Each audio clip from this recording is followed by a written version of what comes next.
அஸ்ஸலாமு அலைக்கும். இன்றைக்கி நம்ம முருங்கைப்பூ முட்டை பொரியல் தான் பார்க்க போகிறோம். முருங்கைப்பூவை கழுவிட்டு வந்துடலாம்.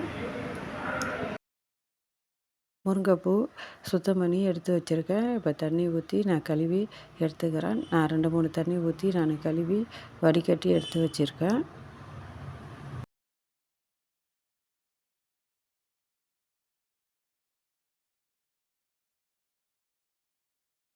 கழுவி வடிகட்டியாச்சு. இப்போ பொரியல் பண்ண ஆரம்பிச்சிடலாம். ஒரு வானொலியில் எண்ணெய் ஊற்றிக்கிறேன். கடுகு, காஞ்ச மிளகா,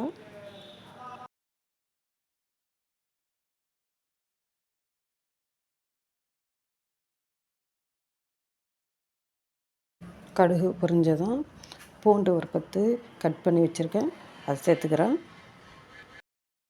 வெங்காயம் 2 கட் பண்ணி வச்சுருக்கேன், அதையும் சேர்த்துக்கிறேன். வெங்காயம் கூட சேர்த்துக்கிறேன், அப்போ தான் பொரியல் நல்லாயிருக்கும். வெங்காயம் அரை பதத்துக்கு வதங்கினா போதும். ஒரு சின்னதாக ஒரு தக்காளி பழம், ஒரு பச்சை மிளகாய் கட் பண்ணி சேர்த்துக்கிறேன்.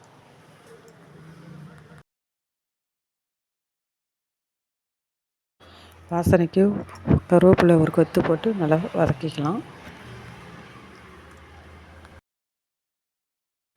இப்போ மசாலா சேர்த்துடலாம். மஞ்சள் தூள் அரை ஸ்பூன், மிளகாய் தூள் 1 ஸ்பூன், கரம் மசாலா 1 ஸ்பூன்.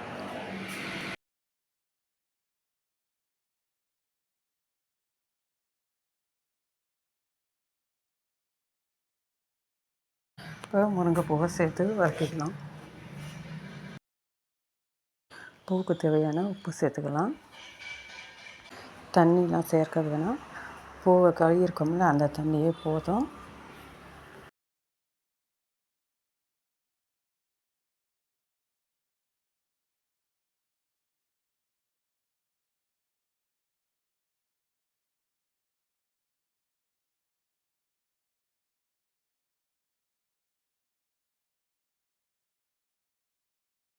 இப்போ பூ எல்லாம் வதங்கி வந்துடுச்சு. முட்டை 1 உடச்சி ஊற்றிக்கிறேன்.